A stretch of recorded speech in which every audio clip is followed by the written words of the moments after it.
guys, and welcome back to Leslie Through the Looking Glass. I am Leslie, for those of you that are new here. Welcome. Thanks so much for coming to check us out. And for my returning viewers, as always, thank you so much for returning and supporting my channel. All right, guys, so we're back with another edition of Mental Health Monday.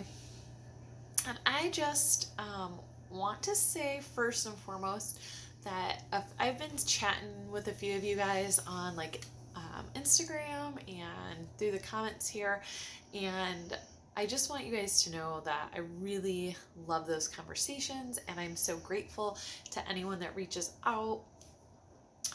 It just really means so much to me, and part of why I did this was to make sure that other people know they're not alone. So to know that I'm doing that really, really makes my day. So I just want to thank you guys for that. And let's get started. So today, again, I don't have too much in my day-to-day life to catch up on this week. All in all, I've had a pretty good week.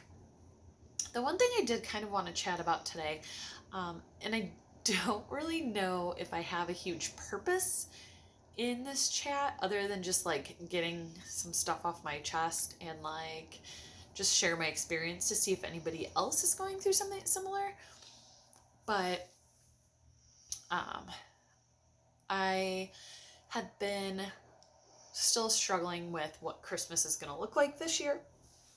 And I just, I have always spent Christmas with my family.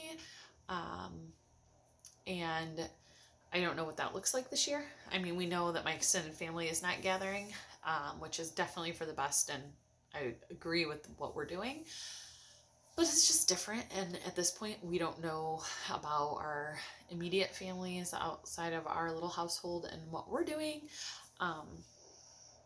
And so it's just a lot of up in the air, and it's super hard for me to wrap my head around, so it gives me a lot of anxiety. And it's frustrating to me because I know no matter what we decide to do and what we do, it will be fine. It's all going to work out. World will go on. We will still make the best of it. But that up in the air feeling is just really getting to me.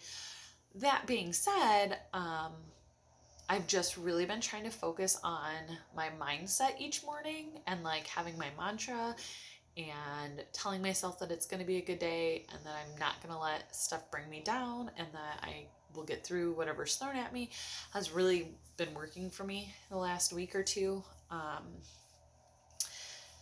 don't know how long that phase will last because it comes in waves for me.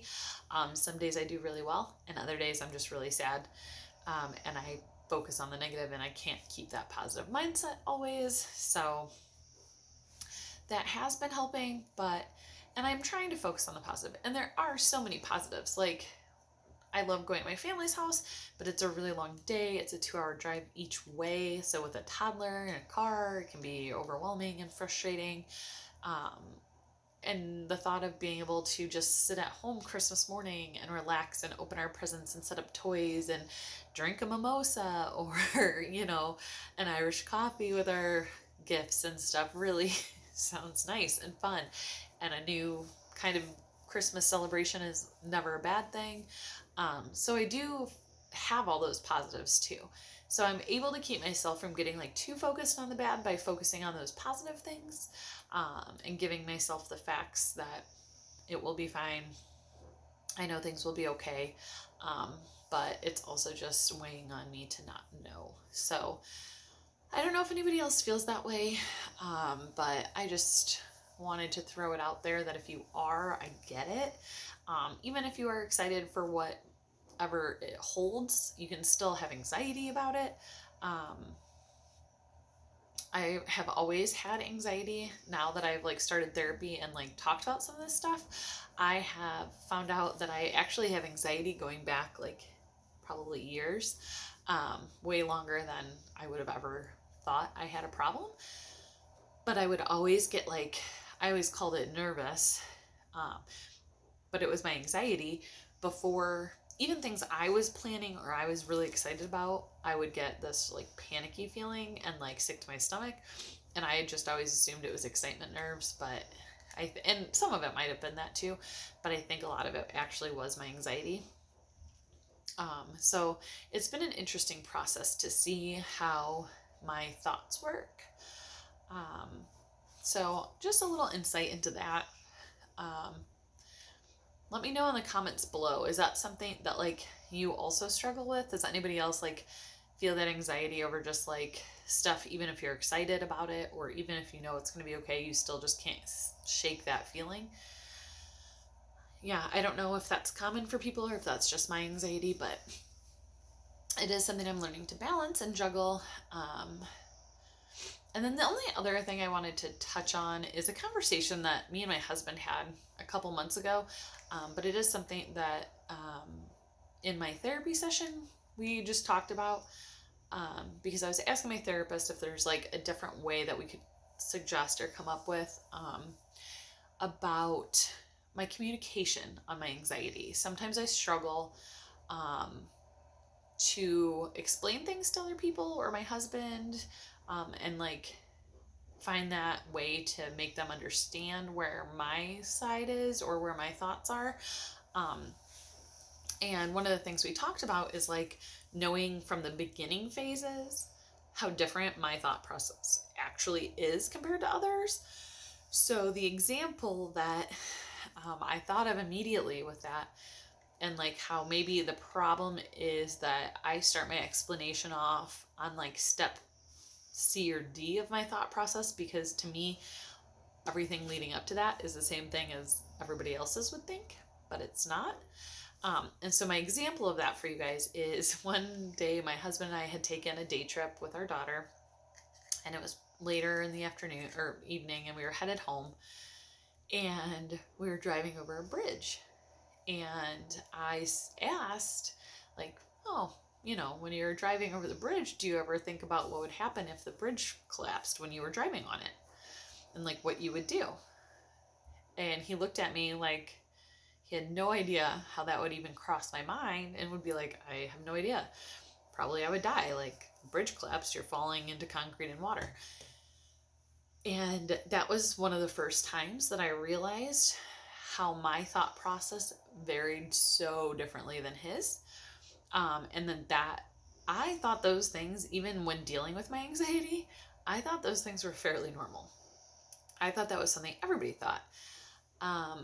Like, I would always think of people breaking into my house, and if somebody broke into my house, how I would get myself out and safe, and my child and my husband, and like what had to be done to keep us all okay. And different just things like that. My brain would go to the worst case scenario, and I would come up with whatever solution or change or whatever that needed to be done. And then once I had that plan in my head, I was like, okay, if this happens, I know what I'm going to do. So I just for a long time assumed that that is just how everybody kind of functioned and thought. It's not. So I don't know. I just think that sometimes when people are struggling with anxiety, when we're going through these things, we don't realize how different our thoughts are than somebody without the same kind of issues that we're dealing with. So if you have trouble explaining things, that would be my suggestion, is figure out where your thought process kind of varies from somebody else's so that you can give them all the information. That's something that I've tried to start doing, and tried to have those kind of conversations more, because I think it kind of fills in some of those puzzle pieces that are missing in a conversation.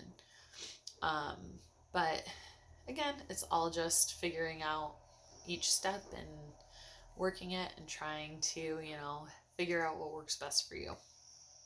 So those are really the only two things I kind of wanted to touch on today, because they're just kind of random things that have come up or been current in my life. So I don't know, guys, that's about all I have for today.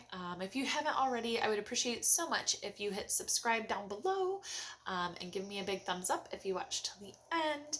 And like I said, drop in the comments below, do you have any anxieties going into the Christmas and your change of plans and that, like, up in the air, if that affects you at all? Or if not, and you already figured out what you're doing for Christmas, drop that in the comments below too. I love hearing what people's traditions and like things are for Christmas. I think it's super fun because I do love the holidays so much. And you guys, like I said, always feel free to reach out. I appreciate you guys so much, and I will see you guys this weekend with some magic mail, probably on Friday or Saturday. I'm going to try to drop that video for the weekend. And then I also have a very special collaboration with 9 or 10 other YouTube channels for kind of a Disney holiday special. So keep your eyes out for that. I'm really excited, and I have a very special co-host once again for that video. My daughter helped me do that Disney collab video. So we're really excited, and I will see you guys this weekend. I hope everybody has a great week and try to just stay positive. I will see you guys next time.